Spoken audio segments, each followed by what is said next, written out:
Ebi byona bagambirwe nyuma abazyo ubwo munyishengera bwashema municipality Dickson Kateshumbwa abirena hayo umuganda gw'amabati 50 agasembure okushakare kibina cumwe ngo bonda beje bakatunga aho barashitame baheza kumuruka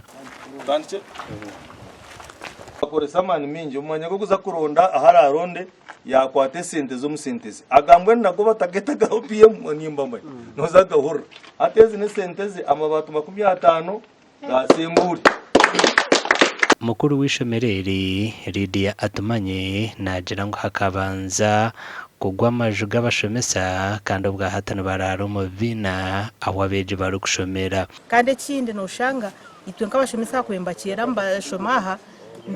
ntura kino kurara atanka nyowe nko nkaheditsi cyanka improvisinga nindara omkarasurumu ka tampatition nindaramu tinyine ju ya heditsi ahakube ninkora ryo mu yanje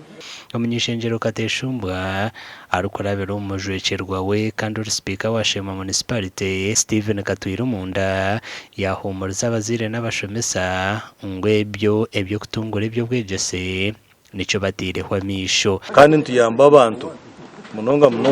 onarebo Kateshumbwa okuchira munongo mbeje ishomero yagenda ishomero yatine bashomesa aho Kateshumbwa na yashiraho enyuma hono mwijuko kwariye kuyamba ishomero ya mukinga akaretera amabati 200 nisima honarebo Kateshi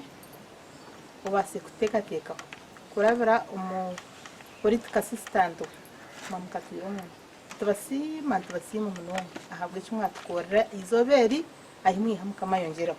ishomero rya Nyamiyaga Primary School n'irya government